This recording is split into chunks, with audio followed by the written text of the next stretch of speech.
გამარჯობათ მეგობრებო, გადავიდეთ დღეს ახალ საკითხზე. ეს არის VRF, virtual routing და forwarding, virtual routing and forwarding, ეგრეთ წოდებული. ეხლა ისთვის სჭირდება ეს ვირტუალური routing-ი და რა როდის გამოვიყენ. ეს ძირითადად გამოიყენება MPLS შემთხვევებში, იმ შემთხვევებში, როცა service provider-ი წააწყდება რატომღაც და რაღაცის გამო ესეთ პრობლემას, ან ჩვენს ერთ და იგივე კომპანიაში თუ გვაქვს ისეთი შემთხვევა, რომ გვაქვს ორი სხვადასხვა კომპანია ერთი და იგივე IP ადრესებით, შეიძლება ესეთი რაღაც მოხდეს. მაგ შემთხვევაში ჩვენ შეგვიძლია VRF-ი გამოვიყენოთ. VRF-ი არის თითქმის იგივე რაც არის დაახლოებით როგორც VLAN-ი, მაგრამ layer 3-ზე. აი როგორც ხედავთ, აქ ახლა არის ერთი და იგივე IP ადრესები, საბნეტები, ყველაფერი ერთი და იგივე არის. მე მინდა რომ ეს ქსელიც, ნუ ეხლა მნიშვნელობა არ აქვს თქვენ აქ რა გექნებათ, როუტერი გექნებათ თუ უბრალოდ რა ვიცი, end device host ნებისმიერ რაღაცს გექნებათ, მაგას მნიშვნელობა არ აქვს. მე უბრალოდ ამ შემთხვევაში როუტერი ტოპოლოგიისთვის როუტერი გამოვიტანე და რას გავაკეთებ. VRF-ი რას იზავს? ეს არის provider edge router-ი, ანუ პროვაიდერის როუტერი არის, რომელსაც ყავს ორი customer-ი, ორივეს აქვს ერთი და იგივე IP ადრესი და ამან ახლა რაღაც უნდა მოიფიქროს, რომ ამ როუტერზე კონფიგურაცია განახორციელოს და ეს ორივე IP ადრესი როუტერმა აღიქვას როგორც სხვადასხვა. ცალ-ცალ. VRF-ის გარეშე ეს შეუძლებელია, მეგობრებო, რადგან როუტერი ვეღარ გაიგებს აქ გაუშვას თუ აქ გაუშვას. და არც გააკეთე რეგულაციას ინტერფეისებზე, იმიტომ რომ თანაკვეთა ექნება IP ადრესების და არ გამოვა. ეხლა როგორ უნდა გავაკეთოთ ეს? ჩვენ ამ როუტერზე გავაკეთებთ VRF-ის კონფიგურაციას და რას იზავს ეს? თვითონ ამ როუტერზე VRF-ის შეგნის ვირტუალურ როუტერს. ანუ ჩვენ ამ როუტერის გარდა კიდევ გვექნება ორი სხვა როუტერი შექმნილი, ეგრეთ წოდებული როუტერი, რომელთაც ექნებათ თავისი ცალკე routing table და როუტერი უკვე შიგნით ერთმანეთში გადააგზავნის პაკეტებს და ჩათვალეთ ერთი როუტერი კი არ არის სამი როუტერი და ყველა პაკეტი იმ როუტერიდან, იმ შიდა როუტერიდან, აი VRF Blues დავარქმევ იმ როუტერს, იმ VRF-ს და ნახავთ მე პინგი როგორ ხდება, ყველა პინგს და ვერიფიკაციის ბრძანებაზე ჩვენ VRF-ი უნდა სპეციფიკაცია უნდა გამოვიყენოთ, უნდა მივუთითოთ რომელ VRF-ს გულისხმობთ, რომელი VRF-ის გაპინგვა გვინდა და ასე შემდეგ. დავიწყოთ ახლა პირველი ამ ინტერფეისებზე მე ძალიან მარტივად დავივლი და შევქმნი ინტერფეისებს თავის IP ადრესებს მიანიჭებ აი ამაზე. აი აქ და აქ. Provider edge routers ჯერ არ ვეხებ. ჯერ ვიწყებ ინტერფეისების კონფიგურაციას, ეს არის ქსელი 192.168.1.0, ეს იქნება წერტილი 1, ეს იქნება 192.168.2.0 ქსელი, წერტილი 2, ესეც წერტილი 2.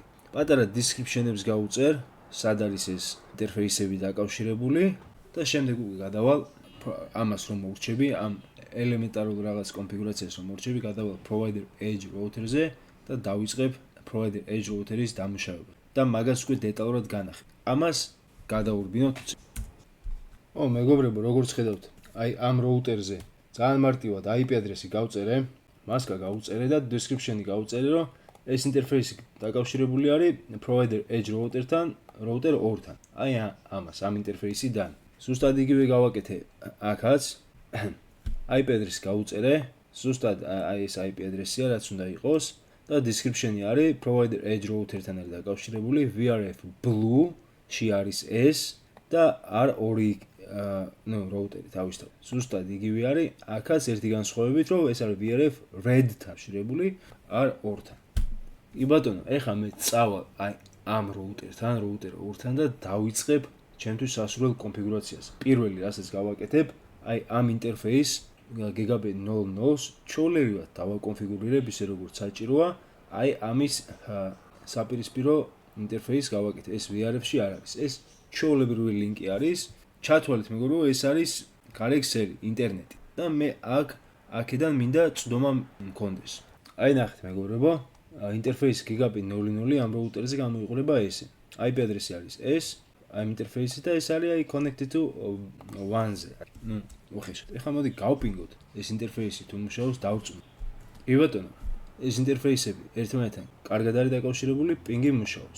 ეხლა ვიწყებ VRF-ის შექმნას და დეტალურად გავვლით ამ ყველაფერს. ეს არის ძალიან მნიშვნელოვანი მომენტი.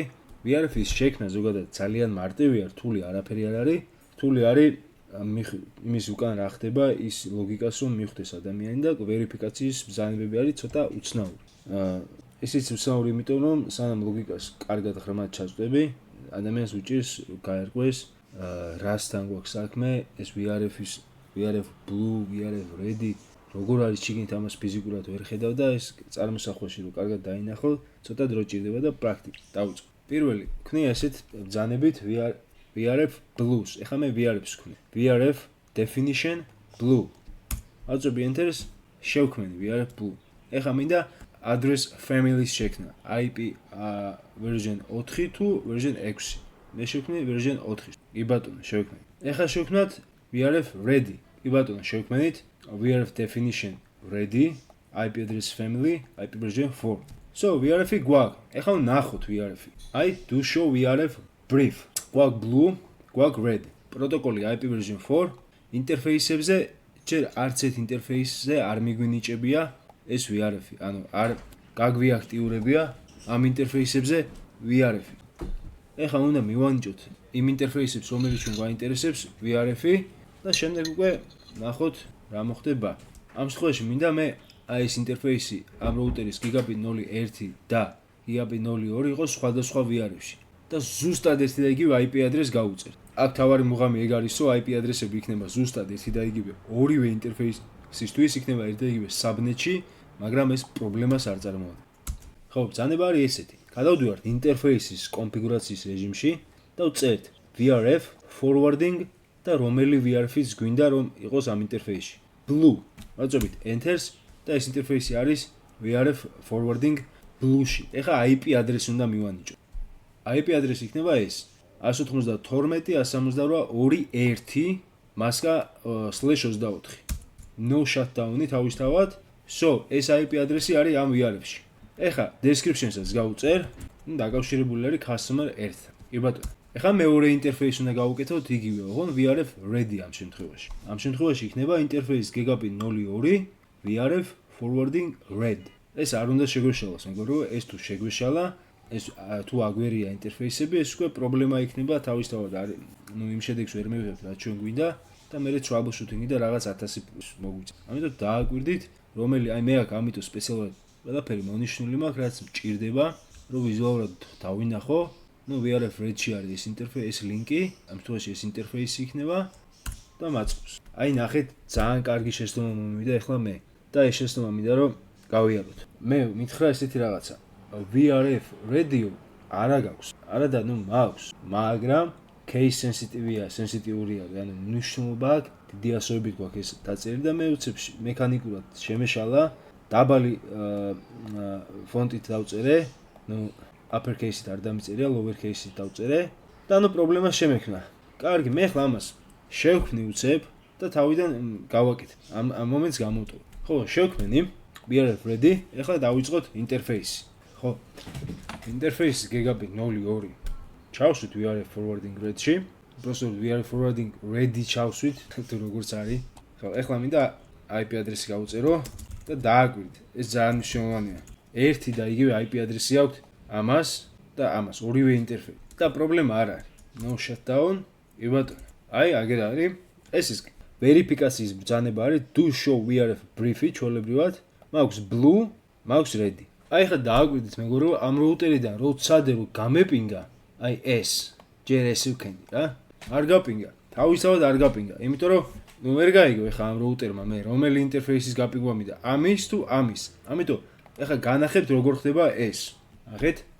პინგი მე უნდა დავასახელოთ VRF-ის, რომელი VRF-ის გაპინგვა გვინდა. ამ შემთხვევაში მე მინდოდა Red-ის გაპინგვა, ანუ ამ ინტერფეისის და IP ადრესი და გაიპინგა ჩვეულებრივად. ეხა Blue გავპინგ.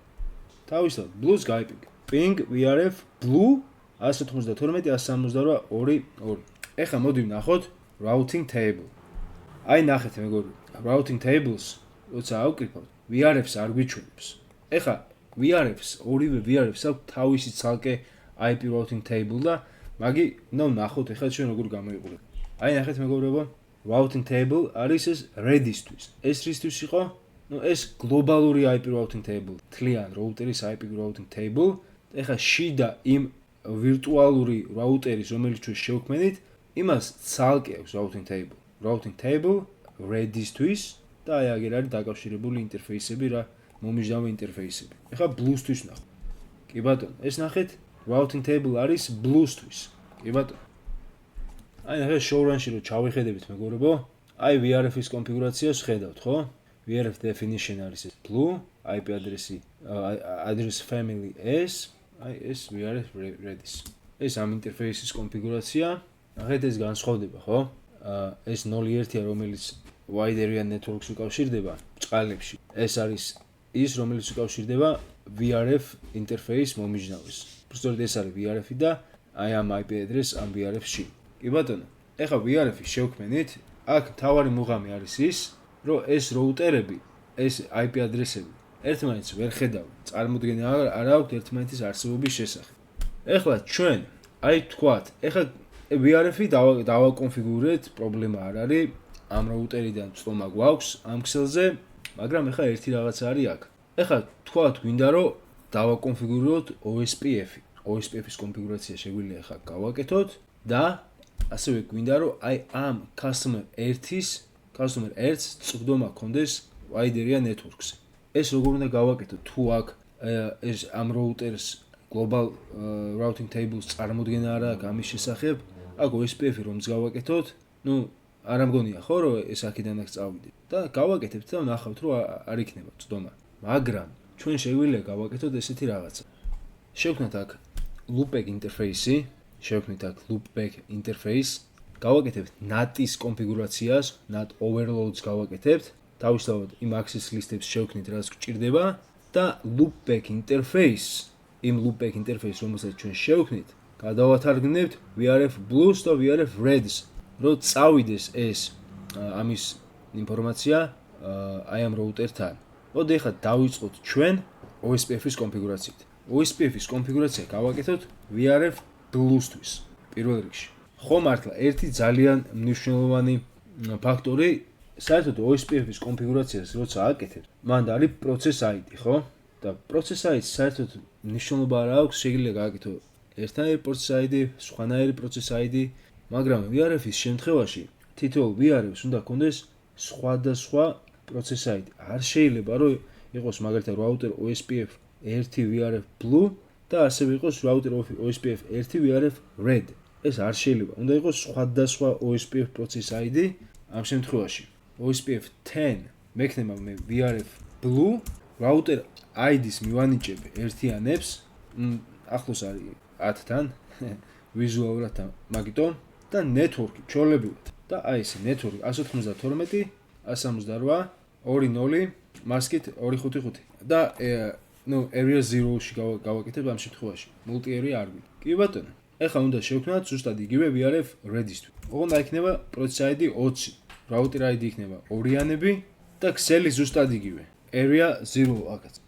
კი ბატონო, მოდი ახლა ნახოთ, აბა ჩავხედოთ OSPF-ში რა ხდება. არაფერიც არ ხდება. რატომ?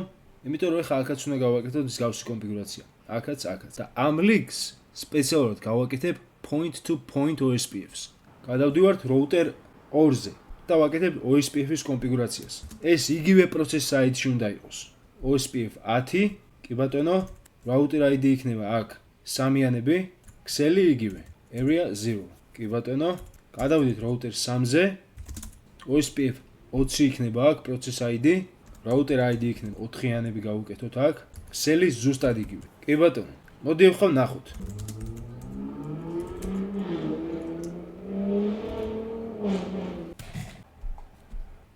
კი ბატონო, ეხლა რომ ნახავთ router 2-ზე, გავაკეთე მე აქ OSPF კონფიგურაცია ორივეზე. როგორც ხედავთ, state არის full. მეზობლობა შედგა. მაგრამ როგორც კი საქმე მივა VRF-ზე, ეს არის თვითონ VRF-ის მდგომარეობა ამ შემთხვევაში. OSPF-ზე არ გვიჩვენებს ცალკე VRF მდგომარეობას. შეგვიძლია VRF-ი ცალკე ვნახოთ, VRF routing table ვნახოთ, აი ასე, აი ამ ბრძანებით, do show IP route VRF blue, მაგრამ ცალკე OSPF-ზე ვერ ვნახავთ. OSPF-ზე ერთი არის, საერთო სურათს გვიჩვენებს OSPF-ის შემთხვევაში და აი სურათი არის ეს. რომ აი ამ ლინკებზე მე მაქვს მეზობლობა full stage. ეს არის backup designated router.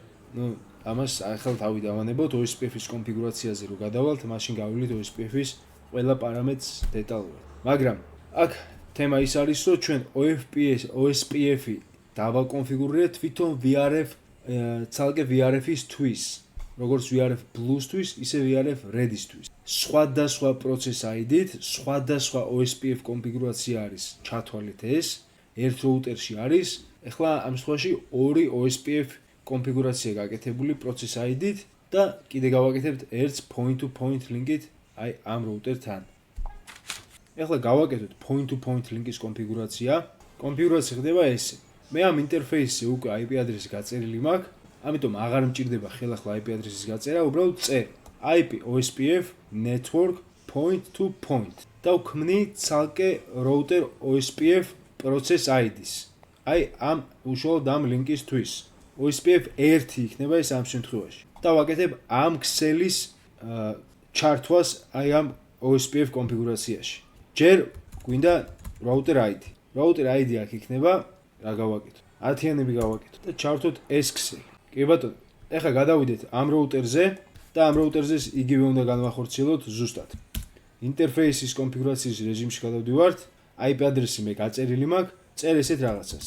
IP OSPF network point to point. Router OSPF 1, router ID იქნება 20-იანები აქ, მოდი ესე ვქნათ, network იგივე.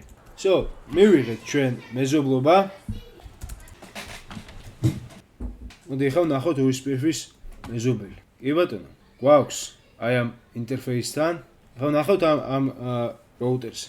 კი ბატონო, აი აგერ არის ყველაფერი მოცემული. ახლა თითქოს ეს როუტერები ერთმანეთთან OSPF-ში ჩართულები არიან, Area 0-შია ყველა და თითქოს უნდა გქონდეთ აი ამ როუტერს და ამ როუტერს ერთმანეთთან წვდომა, ხო? იმიტომ რომ ეს ამას პინგავს, ეს ამას პინგავს.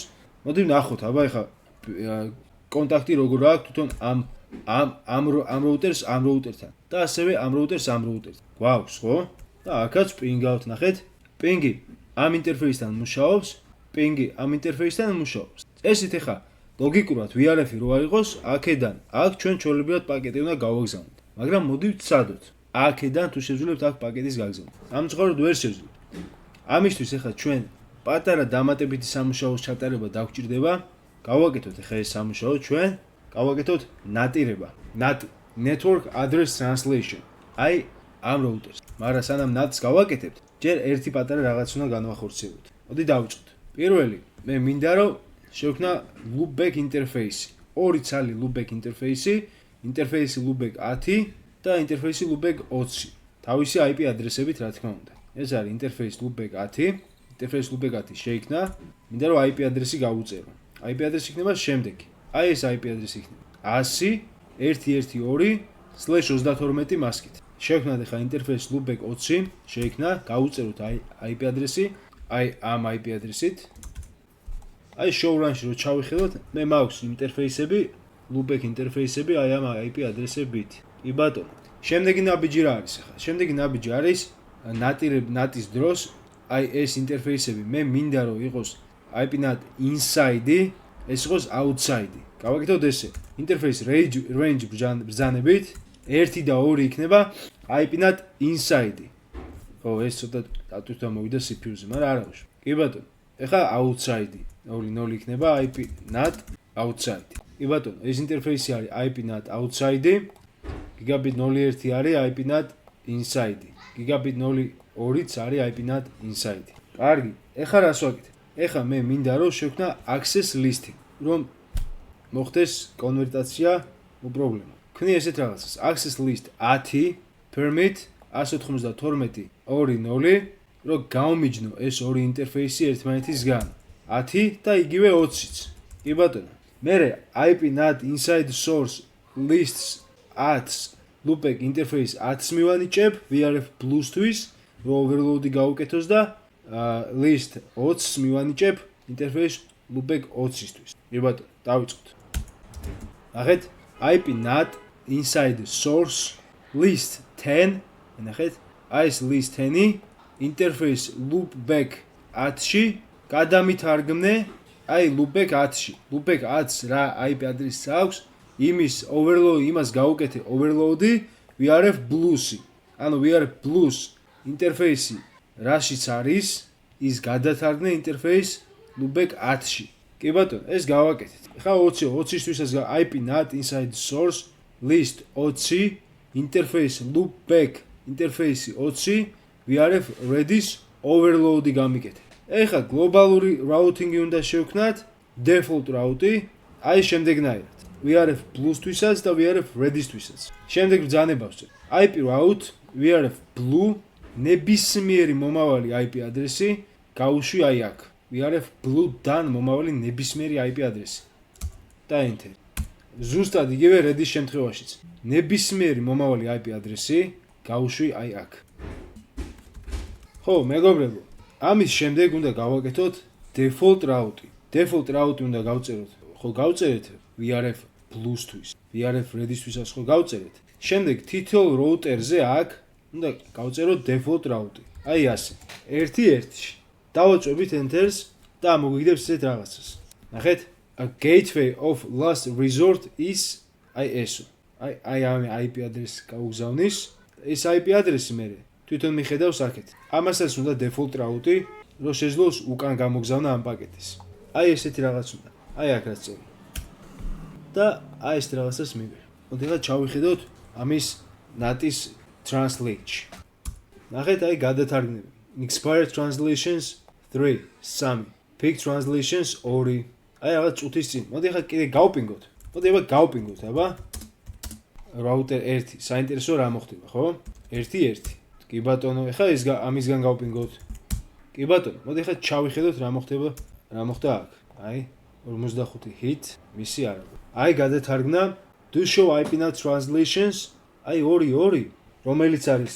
ნახეთ, აი ერთი და იგივე IP ადრესია, მაგრამ VRF-ი რადგან არის სხვა, ეგრევე მოწვა ამან 100 1-ში loopback interface-ში გადაგვითარგმნა ეს ამ შემთხვევაში და 1-3-ში გადაგვითარგმნა აი ეს. საინტერესოა, ხო? აი access list-ები აგერა გვაქვს. აი ამ match-ში გვაქვს 3, აქ გვაქვს 2. Do show access lists. აი ესეა, მეგობრებო, ძალიან საკაიფოდ გადაითარგმნა აქედან წამოსული პაკეტი VRF-ის სულ სხვა routing table-ი რო ქონდა და საერთოდ კავშირი არ ქონდა. შევქმნით VRF-ი, შემდეგ შევქმნით OSPF-ი კონფიგურაცია ერთმანეთთან. შევქმნით აქ loopback interface-ი, შევქმნით NAT-ი, access list-ი და NAT-ს გადავათარგმნეთ IP ადრესი იმ loopback interface-ის აი ამ IP ადრესებზე, რაც ჩვენ შევქმნით. შევქმნით default route-ი და ნორმალური კაი ლაბი გამოგვივიდა. ვერიფიკაციის ბრძანებები ხო მეგობრებო არ დაგვაუწყდეს. თვითონ VRF-ისთვის აი აგერ არის ყველაფერი. Do show VRF კითხვის ნიშანი, blue, red, brief, counter-ები, აი აგერ არის ყველაფერი. აი სიტყვაზე red-ისთვის, blue-თვის, brief ინფორმაცია, ჩამოთვალოთ აბა VRF-ები. ხო, მოკლედ, სულ ეს არის. VRF-ი ეს იყო და ეს VRF-ს უნდა მეგობრებო უბრალოდ ბევრი ვარჯიში. აი განსაკუთრებით რო გინდათ რომ სიტყვაზე გაპინგოთ რა რაღაცა და აი არ პინგავს, რატო არ პინგავს? იმიტომ რომ ფორმატი არის არასწორი. ხო მართლა ერთი რაღაც კიდე. ჩვენ აქედან წნომა კი გქონდა აქ, მაგრამ აქედან ამას ვერ გავპინგავ. აი ვცადოთ. ხედავთ, ეგრევე წაიღო გადათარგმნაში. domain lookup-ი დაიწყო, იმიტომ რომ ამან არ იცის ამის არსებობის შესახებ. წარმოდგენა არ აქვს. ამ რაუტერში იგივე ბრძანება რომ გავწეროთ. ამან იცის და ეგრევე დაიწყო თარგმნა. პროცესორი პინგვა. ვერც ეს ვერ გადათარგმნა. ნახეთ და ვერ მიწდება ამ ქსელს. თავისთვის. თუ ეს ინტერფეისის არ ჩავსვით VRF-ში და მთლიანად ეს ქსელი არ ჩავსვით VRF-ში. ხოლო აქედან იქით კი ბატონო, ამ რაუტერის მეშვეობით ეს რომ გააგზავნეს იქით ქსელში რაღაც შეტყობინებას, აქ რომ NAT-ი გვაქვს, ეს გამოგზავნეს უკან იმ NAT-ის იმ კონკრეტულ IP ადრესზე, რომელშიც გადაითარგმნა, მე ეს ისევ გადათარგმნის და გააგზავნის აქეთ. ზუსტად იგივე, ეს რომ გაპინგავს ამას, წამოვა აქედან პაკეტი, აქ იმ loopback ინტერფეისში გადაითარგმნება მისი IP ადრესი, წავა ამ loopback ინტერფეისის IP ადრესი, აქ მე ეს უკან მოაბრუნებს ამ loopback ინტერფეისთან და ეს loopback ინტერფეისი ისევ გადაითარგმნება იმ VRF ინტერფეისში და მოვა ამასთან პაკეტი. ხოლო პირდაპირ ეს VRF-დან არ მიდის აქსელი. არც აქეთ, არც აქეთ არის. ეს დავიმახსოვრე. დღეისათვის სულ ეს ხო, კარგად ბრძანდებოდეთ მეგობრებო.